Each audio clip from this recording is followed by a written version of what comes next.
Ajaneesh sir compose ಮಾಡ್ತಾ ಇದ್ದೀನಿ. But ಇದರಲ್ಲಿ ಆ ಒಂದು ಅವಕಾಶ ರಾಯರು, ಅಜನೀಶ್ ಸರ್ ಇಲ್ಲ you don't you also should be there a part of composing ಹೇಳಿ officially you should be officially ಎಲ್ಲ ನೇಮ್ ಕೊಟ್ಟಿದ್ದಾರೆ, but still he wanted to give in this. So ಅದನ್ನು ಖುಷಿ ಆಯಿತು. ಆ್ಯಂಡ್ ರಘು ಅವರಿಂದ ಇದು ಸಾಧ್ಯವಾಯಿತು ಬಿಕಾಸ್ ಇದು ನಾನ್ ಪ್ರಾಫಿಟಬಲ್ ಒಂದು ವಿಷಯ ಆಯಿತು. ಬಿಕಾಸ್ ಎಲ್ಲರೂ ಒಂದು ಅವರಿಗೆ ಕೆಪಾಸಿಟಿ ಇದೆ, ರಘು ಅವರಿಗೆ ಕೆಪಾಸಿಟಿ ಇದೆ, ಒಂದು ಮೂವಿ ಪ್ರೊಡ್ಯೂಸ್ ಮಾಡೋಕ್ಕೂ ಕೆಪಾಸಿಟಿ ಇದೆ.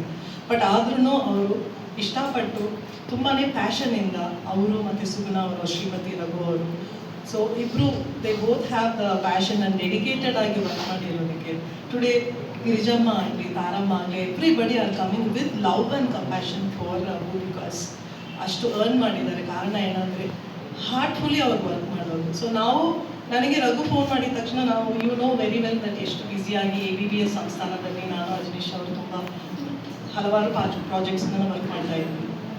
ಅದರಲ್ಲಿ ನನಗೆ ಕೇಳೋಕ್ಕೆ ಭಯ ನನಗೆ. ಬಟ್ ರಾಯರು ಅನ್ನೋ ತಕ್ಷಣ ಇಮಿಡಿಯೇಟ್ಲಿ ನನಗೆ ಒಂದು ಧೈರ್ಯ, ಅಜ್ಜನ ಈ ಥರ ನನ್ನ ಹಳೆಯ ಸ್ನೇಹಿತ ರಘು ಅವರು ಈ ಥರ ಮಾಡಬೇಕು ಅಂತ ಹೇಳಿದ್ದಾರೆ. ಸೊ ಒಂದು ಹಾಡು ಕ್ಯಾನ್ ಬಿ ಡೂ ಅವರು ಇಮಿಡಿಯೇಟ್ ರಾಯರು ಅಂದ ತಕ್ಷಣ ಮತ್ತು ರಘು ಅವರನ್ನು ಎಲ್ಲ ಡೆಫಿನೆಟ್ಲಿ ಮಾಡೋಣ, ಹಳೆ ಸ್ನೇಹಿತರು ಡೆಫಿನೆಟ್ಲಿ ನಾವು ಮಾಡೋಣ ಅಂತ ಇಮಿಡಿಯೇಟ್ ಒಪ್ಕೊಂಡ್ರು. ಸೊ ಈ ಒಂದು ಅವಕಾಶ ಕೊಟ್ಟಿರೋ ಪ್ರತಿಯೊಬ್ಬರಿಗೆ, ಈ ಹೋಲ್ ಟೀಮ್ ಆಫ್ ರಘು ಅವರಿಗೆ ಐ ಆಮ್ ವೆರಿ ಥ್ಯಾಂಕ್ಫುಲ್.